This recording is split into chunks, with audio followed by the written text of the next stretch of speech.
Chers amis, nous sommes encore dans le temps de Pessah et bientôt nous allons célébrer Pâques. Et le sujet justement de cette vidéo, c'est le secret de Dieu par rapport à ses plans divins. C'est extraordinaire de comprendre ce que Dieu a projeté dans tous les âges et de permettre de voir l'accomplissement des choses. Paul a été magnifiquement conduit pour résumer les choses, notamment dans Éphésiens. Lisons le verset 4, chapitre 1. En lui, Dieu nous a élus avant la fondation du monde pour que nous soyons saints et irréprochables devant lui, nous ayant prédestinés dans son amour à être ses enfants d'adoption par Jésus-Christ, selon le bon plaisir de sa volonté. Il est question de souveraineté, de grâce, de prédestination. Et dans le mot prédestination, il y a destination, il y a un accomplissement et nous sommes sur le chemin vers la finalité du projet. Lisons le verset 9. Il nous fait connaître le mystère de sa volonté, selon le bienveillant dessein qu'il avait formé en lui-même, pour le mettre à exécution lorsque les temps seraient accomplis, de réunir toutes choses en Christ, celles qui sont dans les cieux et celles qui sont sur la terre. Le mystère de sa volonté. La semeur va traduire le secret de son plan, qui est de quoi? Qui est de réunir toutes choses en Christ, dans le Messie, de réunir les choses qui sont dans les cieux et celles qui sont sur la terre. Et donc c'est ça le secret du plan. En hébreu, sod retsono, c'est-à-dire le mystère, le secret de sa volonté. Lisons également Colossiens 1, 26. Le mystère caché de tout temps et dans tous les âges, mais révélé maintenant à ses saints. Extraordinaire. C'est-à-dire tout ce qui a été caché dans toutes les générations précédentes, Dieu nous le révèle aujourd'hui. Nous pouvons connaître par l'Esprit ce que Dieu a projeté de tout temps. Un autre passage est intéressant, c'est Acte 3, 21. Il envoie celui qui vous a été destiné, Jésus-Christ, que le ciel doit recevoir, jusqu'au temps du rétablissement de toutes choses dont Dieu a parlé anciennement par la bouche de ses saints prophètes d'autrefois. Le mot rétablissement, restauration, c'est un mot unique, un mot grec unique dans le Nouveau Testament, apokatastase, c'est un mot théologique, ça signifie le rétablissement de toutes choses. Les choses qui ont été perverties à l'origine sont rétablies à la fin des temps. Les disciples avaient posé la question à Jésus, quand est-ce que tu vas rétablir le royaume d'Israël? Mais ils n'avaient pas encore tout compris, ils n'avaient pas toutes les cartes en main, ils ne connaissaient pas l'Église en tant que peuple. Alors justement, parlons maintenant de la réunion du ciel et de la terre. Et il y a une image magnifique qui est donnée dans la vision de Jacob, l'échelle, qui est fixée sur la terre et qui monte jusqu'au ciel. Les anges et les descendaient, montaient tout naturellement, librement. Il y avait donc l'image de ce royaume terrestre et céleste en même temps. Éphésiens 2,10 nous dit que nous avons été établis dans le ciel. Il nous a fait asseoir dans le ciel. Et Philippiens 3,20 dit que nous sommes citoyens des cieux. Donc c'est clairement dit que l'Église représente le ciel et bien sûr Israël représente la terre. Quelles sont les étapes de ce plan secret de Dieu? On pourrait les définir ainsi. D'abord, créer un peuple qui va donner naissance au Messie. Israël est ce peuple-là. Ensuite, dégager le ciel, parce que tout a été perverti avec la chute. Tout a été le règne du prince du monde, il est présent au milieu de nous, malheureusement. Et donc, l'œuvre de la croix, c'est d'abord de purifier le ciel, de dégager le ciel de toute présence démoniaque, de laisser à l'Église la liberté de répandre l'évangile, de pousser l'évangile jusqu'aux extrémités de la terre. Et donc, dernière étape, de réunir toutes choses, d'amener la restauration universelle, la restauration finale, l'accomplissement des temps. C'est-à-dire réunir les deux peuples ensemble. Ce peuple qui parle du ciel, ce peuple qui parle de la terre.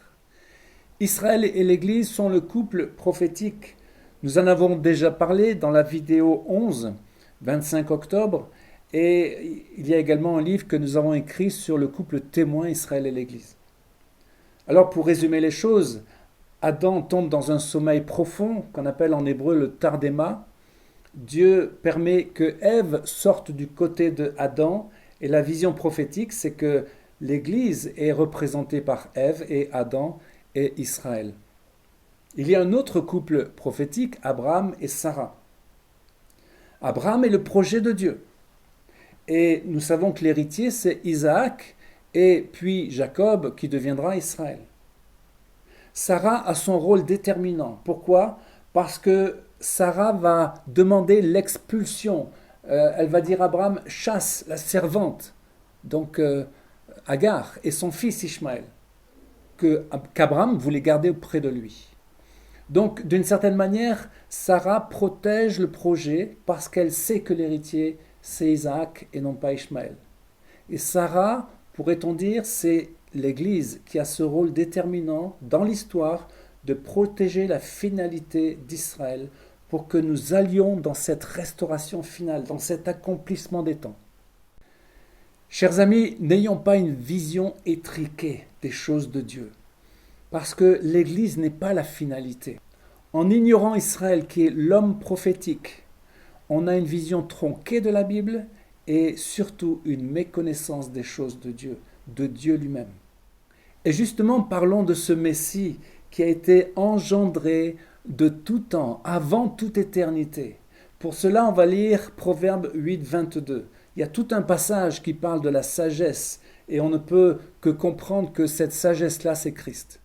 L'Éternel m'a acquise au commencement de ses voies, avant ses œuvres les plus anciennes. J'ai été établi depuis l'éternité, dès le commencement, avant l'origine de la terre. Quelle fantastique description! On voit même la sagesse jouant avec le globe. Il y a une image extraordinaire, le globe de la terre, et on voit que cette sagesse, Christ a été établi avant toute chose, avant toute création. Christ traverse l'histoire humaine. Et notamment dans ce passage de Ésaïe 63, verset 9, on voit que le Seigneur, l'ange de sa face, porte les souffrances d'Israël. Il y a également un autre passage, Exode 23, 20. Voici, j'envoie un ange devant toi pour te protéger en chemin et pour te faire arriver au lieu que j'ai préparé. Sois attentif à lui et écoute sa voix. Ne lui résiste point parce qu'il ne pardonnera pas vos péchés, car mon nom est en lui. Quel est cet ange ? Mon nom est en lui, dit Dieu. Il est la voix de Dieu et il pardonne les péchés. Aucun ange, aucun archange n'aura cette autorité-là. Il est l'ange de la face de l'Éternel, donc il est le Messie, il est Christ. Cet ange, selon ce verset, a comme mission d'accompagner Israël jusqu'à sa destination finale. De la même façon, il a ce rôle de nous amener à la vie en tant que peuple de Dieu, en tant que citoyens du ciel. Nous sommes en Christ, nous avons la rédemption en Christ, le pardon des péchés en lui et dans son esprit. Nous avons l'intelligence et la sagesse de l'Éternel. Chers amis, Jésus-Christ, Yeshua, Hamashiach, représente tout cela.